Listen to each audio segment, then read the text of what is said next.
Salam, puji Tuhan. Hari ini saya bersyukur diberi kesempatan yang indah untuk menyampaikan pesan Tuhan melalui channel Bukit Sion di kesaksian hidup saya yang ke-27. Saya bersyukur ya kita semua dimanapun berada yang dikasih Tuhan dalam keadaan sehat dan tak kekurangan suatu apapun juga. Semua ini karena kasih setia Tuhan Yesus dan anugerah Tuhan Yesus yang melimpahkan hidup kita. Amin. Sebelum saya memulai acara ini, saya akan berdoa terlebih dahulu. Bapa yang baik, dalam nama Yesus, hamba serahkan acara ini dari awal sampai akhir dalam pimpinan Roh Kudus-Mu. Biar Kau pakai hamba-Mu ini sebagai alat-Mu. Hamba ucap berdoa dan mengucap syukur. Haleluya. Amin. Kita akan belajar ya lebih dalam tentang kitab Amsal ini ya, dengan tema hari ini yaitu apa pesan Tuhan melalui kitab Amsal. Dan tema yang kedua yaitu tentang betapa besar ya kasih Allah ya pada kita. Itu tema yang kedua. Kita bahas tema yang pertama dulu ya. Kita tahu ya kitab Amsal ini kitab hikmat. Kitab hikmat yang diakhiri dengan gambaran ya. Maksudnya hikmat itu digambarkan sebagai seorang perempuan yang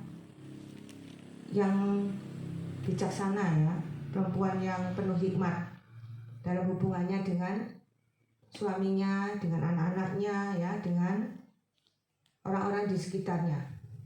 Kita akan belajar lebih dalam ya tentang Amsal ini. Penulis kitab Amsal ini yaitu Raja Salomo ya, tetapi Agur Raja Lemuel dan lainnya juga memberi kontribusi.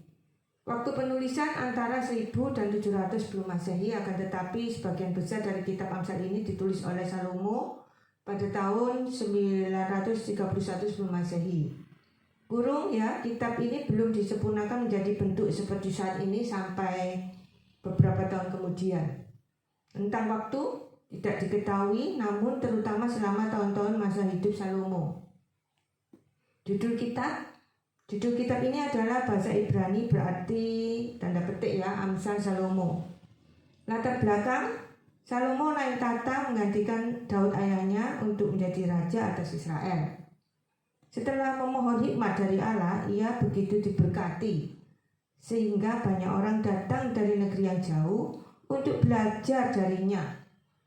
Kumpulan peribahasa bijak merupakan bagian dari pengajaran ini. Kitab Amsal merupakan kumpulan dari 1/4 bagian dari 3000 Amsal dan 1005 lagu yang ditulis Salomo. Tempat penulisan kemungkinan di Yudea. Ditujukan terutama kepada anak-anak muda. Isi Amsal merupakan campuran dari peribahasa bijak mengenai kebenaran rohani dan akal sehat. Amsal ini memberi instruksi mengenai semua aspek hidup manusia yang mungkin ada, seringkali dengan menunjukkan perbedaan yang mencolok antara pandangan orang tak beriman yang bodoh dengan pandangan beriman dari orang bijak. Kebenaran ini memberi nasihat yang membantu untuk mencegah maupun memperbaiki gaya hidupnya yang tidak beriman. Amsal ini mudah untuk dilakukan tanpa batas waktu dan ideal untuk dihafalkan. Kitab ini berakhir dengan sebuah pandangan dari dekat tentang kualitas dari wanita yang beriman dalam hubungannya dengan suami, anak-anak, dan orang-orang di sekitarnya. Kurung pasal 31. Kata kunci, tanda petik ya, hikmat. Lalu tanda petik lagi, kebodohan. Kemampuan untuk hidup dengan kebenaran yang dilakukan sehari-hari diteliti dengan cermat di sini. Tanda petik lagi ya, hikmat ini menolong kita untuk membedakan antara baik dan jahat, benar dan salah, dan sudut pandang ilahi atau manusiawi.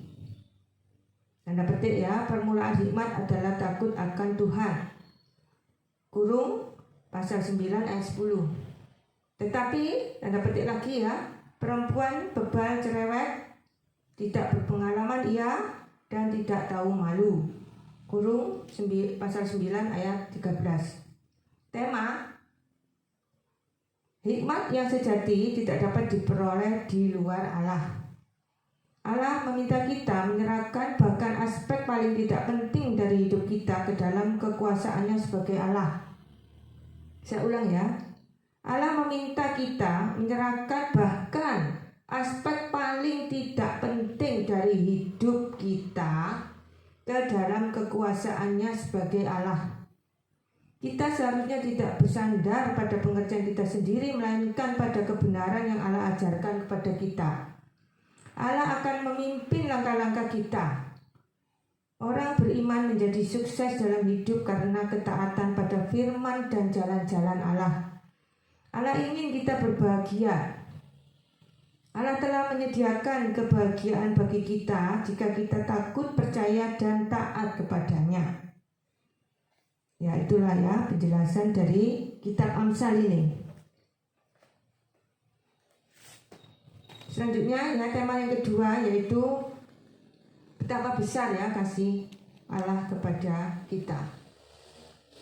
Ini seperti judulnya seperti sudah tidak asing lagi ya di telinga kita. Tapi memang kita harus selalu ingat kebaikannya ya. Kita ingat semua yang sudah Tuhan berikan dalam hidup kita, yang mulai kita lahir sampai detik ini tak terhitung ya besarnya kasih Tuhan pada kita, men. Jadi kita tidak boleh melupakan semua kebaikannya ya. Jadi Tuhan mengingatkan pada kita hari ini ya akan kasih-Nya yang tak bisa dilukiskan dengan kata-kata ya. Jadi kita belajar ya tentang kasih Allah yang begitu dahsyat ini ya, begitu luar biasa ini pada kita. Kita lihat ya di Kejadian 3 ayat 21. Kejadian 3 ayat 21. Mari kita baca bersama-sama ya. Kejadian 3 ayat 21. Saudara buka ya Alkitab masing-masing di rumah. Kita selalu dalam penyertaannya yang sempurna ya. Semua ini karena kasih-Nya yang besar dalam hidup kita. Saya bacakan ya. Kejadian 3 ayat 21. Dan Tuhan Allah membuat pakaian dari kulit binatang untuk manusia dan untuk istrinya itu, lalu mengenakannya kepada mereka. Dari ayat ini ya, penekanannya itu pada kalimat terakhir, yaitu lalu mengenakannya kepada mereka. Mereka itu Adam dan Hawa ya. Yang dikenakan itu pakaian yang terbuat dari kulit binatang. Ya, jadi begitu besar ya kasih Tuhan ya pada Adam dan Hawa ini, meskipun Adam dan Hawa itu sudah jatuh dalam dosa. Tapi Allah menunjukkan ya kasih-Nya yang besar itu tidak berkurang sedikit pun ya pada Adam dan Hawa ini. Meskipun dosa yang harus dihukum dan Adam dan Hawa harus terpisah dari kemuliaan Tuhan ya. Terputus ya, hubungannya itu terputus ya dengan Tuhan. Tapi Tuhan tetap ya memperlihatkan kasih sayangnya pada Adam dan Hawa ini ya, dengan mengenakan dengan penuh kasih ya sebuah pakaian yang terbuat dari kulit binatang. Jadi itulah ya salah satu bentuk kasih Tuhan yang besar dalam hidup kita, itu dimulai sejak Tuhan memberi pakaian pada Adam dan Hawa. Bayangkan ya, Tuhan mengetahui ya segala seluk-beluk bentuk tubuh Adam dan Hawa ini, sehingga pakaiannya itu pas, ukurannya pas, cocok ya, bagaikan desainer yang ngetop gitu ya, membuatkan pakaian yang pas dan cocok ukurannya.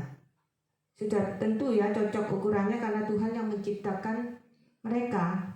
Jadi tahu ya lingkar pinggangnya, tahu lingkar lengannya ya, lebar bahu dan lain-lain, itu semua Tuhan mengetahui dengan detail ya. Mungkin berat badannya Adam dan Hawa ini pun Tuhan tahu. Nah ini dapat kita petik ya hikmah ada pelajaran yang harus kita mengerti ya, bahwa Tuhan itu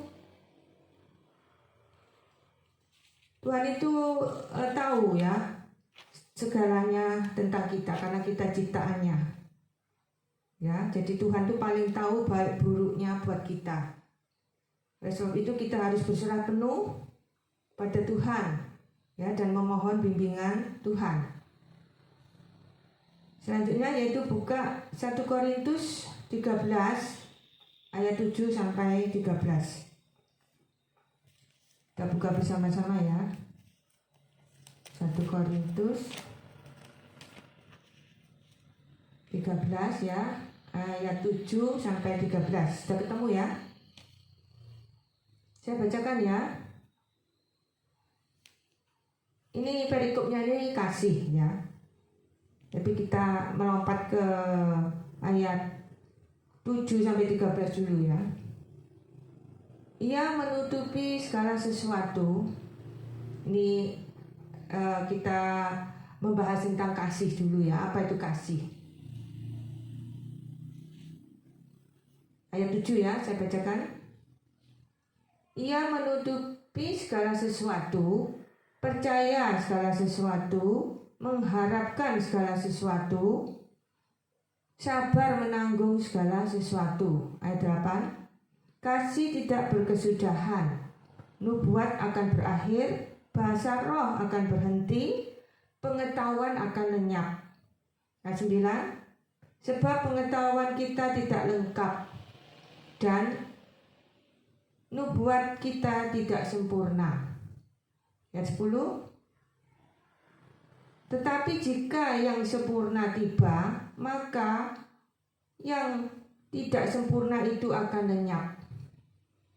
Ayat 11. Ketika aku kanak-kanak, aku berkata-kata seperti kanak-kanak. Aku merasa seperti kanak-kanak. Aku berpikir seperti kanak-kanak. Sekarang sesudah aku menjadi dewasa, aku meninggalkan sifat kekanak-kanakan itu. Ayat 12. Karena sekarang kita melihat dalam cermin suatu gambaran yang samar-samar, tetapi nanti kita akan melihat muka dengan muka. Sekarang aku hanya mengenal dengan tidak sempurna, tetapi nanti aku akan mengenal dengan sempurna, seperti aku sendiri dikenal. Ayat 13.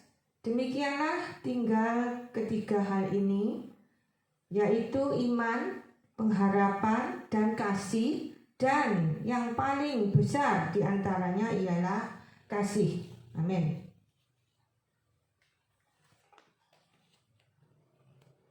Penekanannya yaitu pada kata segala. Ya, di ayat 7 sampai 13 tadi ya. Kita sudah membacanya ya. Jadi penekanannya itu pada kata segala. Ya, segala itu artinya menyeluruh atau lengkap. Artinya itu satu paket yang utuh, yang tidak bisa dipisah-pisahkan. Ya, jadi artinya itu kalau kita mengasihi pasangan kita ya, itu harus satu paket. Ya, kekurangannya dan kelemahannya juga. Jangan hanya kita menyukai kelebihan dan kehebatan pasangan kita saja ya, tetapi juga harus kita menyukai sisi negatif dari pasangan kita.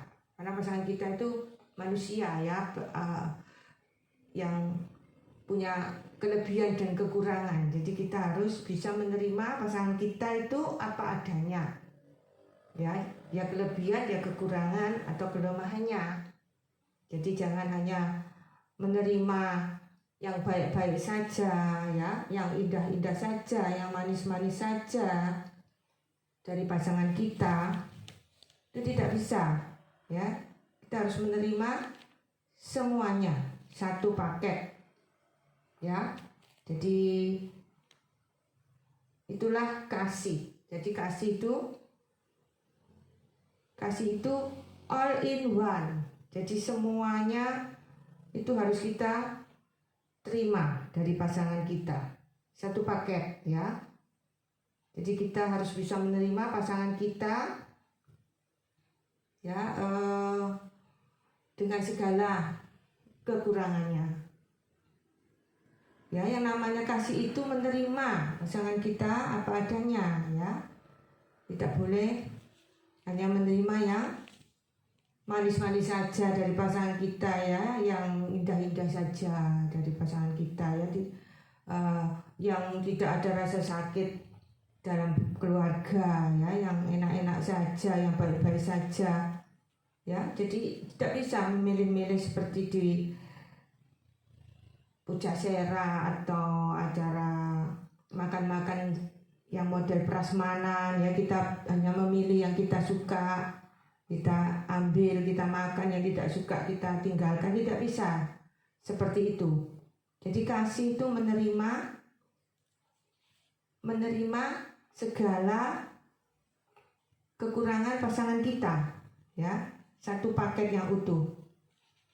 Tidak bisa dipisah-pisahkan, tidak bisa, oh aku hanya ambil yang baik-baik saja dari pasanganku, yang jelek-jelek aku tidak mau. Itu tidak boleh, ya. Itu bukan kasih namanya, ya. Jadi kita buka lagi, ya, di 1 Korintus 13 ayat 4-6.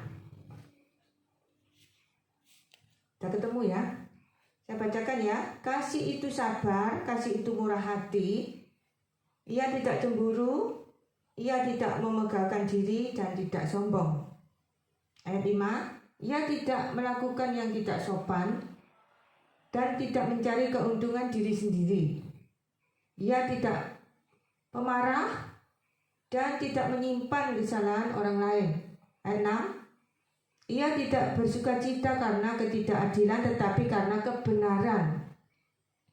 7, ayat 7, ia menutupi segala sesuatu, percaya segala sesuatu, mengharapkan segala sesuatu, sabar menanggung segala sesuatu.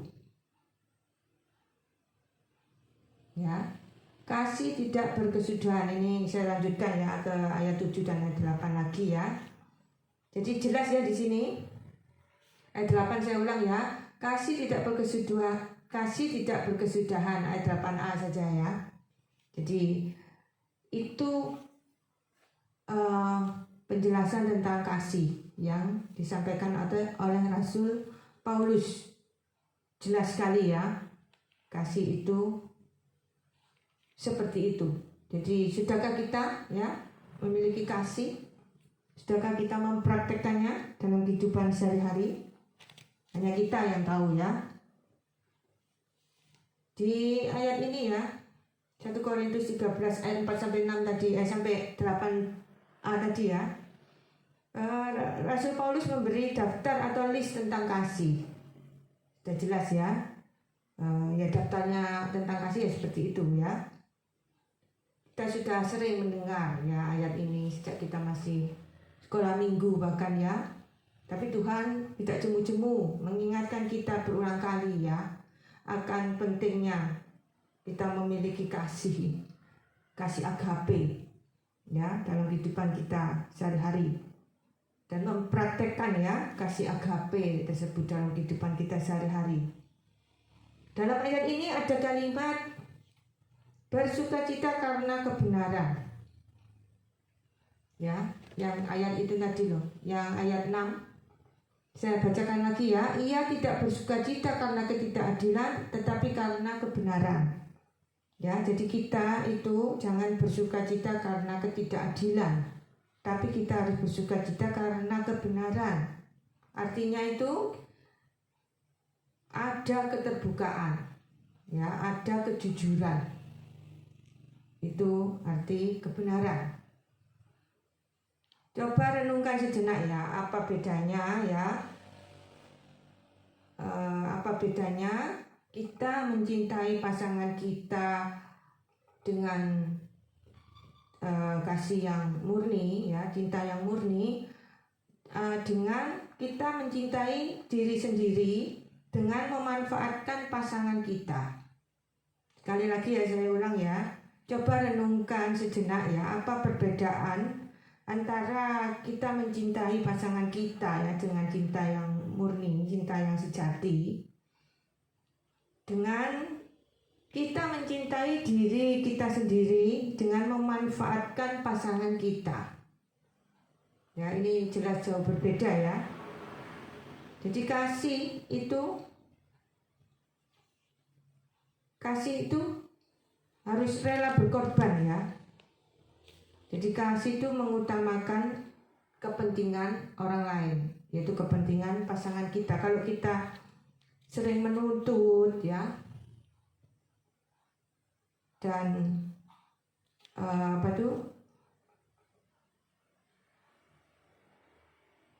tidak bisa menerima ya kekurangan pasangan kita, itu kita belum mempunyai kasih.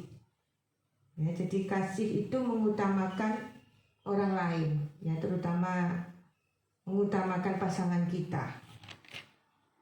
Ya, tiap pasangan itu harus saling meringankan beban, mau berkorban, mau menahan segala sesuatu, mau menahan diri, mau menyimpan rahasia, ya rahasia baik itu pasangan kita ya atau rahasia anak kita ya atau orang tua kita, itu harus kita simpan rahasia mereka. Ya, kita harus bisa menahan diri ya. Dan kasih itu tidak suka menggosip. Ya, jadi ini berbicara tentang kasih dengan orang-orang di sekitar kita ya. Biasanya itu dengan tetangga, dengan teman, itu kita suka menggosip. Jauhi ya orang-orang yang suka menggosip, karena itu tidak sesuai dengan firman Tuhan. Ya, selanjutnya yaitu kasih itu mengatakan kebaikan. Tentu saja orang bergosip itu yang dikatakan itu yang jelek-jelek tentang orang lain. Tidak ada ya gosip yang isinya itu membaik-baikkan orang lain ya, memuji-muji orang lain dengan tulus. Tidak ada ya, gosip itu biasanya itu menjelek-jelekkan orang lain ya, bahkan kadang itu memfitnah ya, yang bisa menghancurkan ya kehidupan orang yang kita gosipkan tersebut. Kita tidak sadar loh ya, kita kadang itu mempunyai pemikiran yang salah ya, seolah-olah bergosip ria itu bukan dosa yang besar ya, padahal itu dosa yang besar loh ya, karena bisa menghancurkan hidup seseorang ya dari gosip-gosip tersebut. Oleh sebab itu kita harus kita harus memberi nasihat ya pada teman kita yang masih suka bergosip agar merubah karakternya itu supaya tidak suka menggosip lagi ya. Itu salah satu tugas kita ya, memberi nasihat yang baik pada teman kita. Itu baik ya, dan itu salah satu perintah Tuhan juga ya, untuk menasihati teman kita, saudara seiman kita pun ya, atau bukan saudara seiman pun ya, kita harus menasihatinya ya untuk kembali ke jalan yang benar. Itu tugas kita. Jadi saya lanjutkan ya. Jadi ini membicarakan tentang kasih dalam keluarga ya. Jadi kasih itu melindungi pasangannya ya, sehingga pasangannya itu merasa nyaman di sampingnya. Kalau ada ya istri yang tidak merasa nyaman saat berada di samping suaminya, itu berarti ada yang tidak benar ya. Mungkin karakter suaminya yang suka marah atau suka kekerasan gitu ya, sehingga istrinya itu ketakutan. Ya, itu perlu dirubah. Kita doakan ya pasangan yang seperti itu. Jadi kasih itu memberi rasa nyaman pada pasangan kita, memberi perlindungan pada pasangan kita ya. Dan saya ulang ya, jadi suami istri itu ya harus saling meringankan beban. Ya, mau berkorban, mau menahan diri, ya, mau menyimpan rahasia, dan tidak menyimpan kesalahan pasangan kita. Sudah kita maafkan, kita lupakan ya. Jangan diingat-ingat lagi kesalahan pasangan kita. Kita meneladani Yesus ya sejak awal penderitaannya ya sebagai manusia. Yaitu sejak dalam kandungan perawan Maria, itu Tuhan Yesus sudah menunjukkan ya ketaatannya, tunduk pada Bapaknya ya, sehingga mau dibatasi oleh hukum alam, yaitu ruang dan waktu, di mana dalam kandungan Maria itu Tuhan Yesus harus berada dalam kandungan itu ya. Umumnya itu biasanya itu 9 bulan lebih berapa hari gitu ya. Ya itulah ya ketaatan Tuhan, dan Tuhan tunduk ya pada kehendak Bapaknya, sehingga Tuhan mau ya terikat oleh ruang dan waktu. Padahal Tuhan itu maha segalanya ya, tapi Tuhan rela mau ya menjadi manusia yang dibatasi oleh hukum alam, yang dibatasi oleh ruang dan waktu ya, yaitu harus berada dalam perut perawan Maria ini selama 9 bulan lebih berapa hari. Itu dia rela ya melakukannya karena kasihnya yang besar pada kita. Selanjutnya yaitu saat dilahirkan ya, Tuhan Yesus tidak dilahirkan di rumah sakit dengan ditangani dokter kandungan yang hebat ya. Dia hanya lahir di kandang domba yang bau ya. Tidak ada dokter kandungan, bidan aja tidak ada ya. Yang menolong saat Tuhan Yesus lahir itu ayahnya sendiri, karena waktu itu hanya berdua saja waktu Tuhan Yesus lahir itu ya. Jadi yang mau motong tali pusar Tuhan Yesus waktu lahir itu, waktu bayi itu ayahnya ya, dengan segala kekurangannya ya. Ayahnya tentu saja bukan seorang bidan ya, jadi tidak tahu mungkin cara memutus tali pusar, mungkin diputus seadanya ya, tangannya juga tidak steril ya. Jadi dengan segala keterbatasan yang ada, Tuhan Yesus rela dan mau ya, mau melakukannya untuk kita, karena begitu besar kasihnya pada kita. Tuhan Yesus bisa saja ya memilih dilahirkan dari seorang ratu ya, yang tinggal di kerajaan atau kastil yang indah, yang megah ya, lahir di ranjang yang bagus ya, langsung dirawat oleh suster apa zaman sekarang istilahnya baby sister, langsung dirawat oleh ibunya ya, dengan dibantu baby sister lebih dari satu. Itu bisa saja Tuhan memilih cara seperti itu, tapi Tuhan tidak mau ya. Jadi Tuhan itu memilih seperti itu ya. Karena apa? Karena justru yang paling hinalah yang dipilihnya, agar bisa menjangkau kita yang rendah dan hina sekalipun. Luar biasa ya. Saya ulang ya.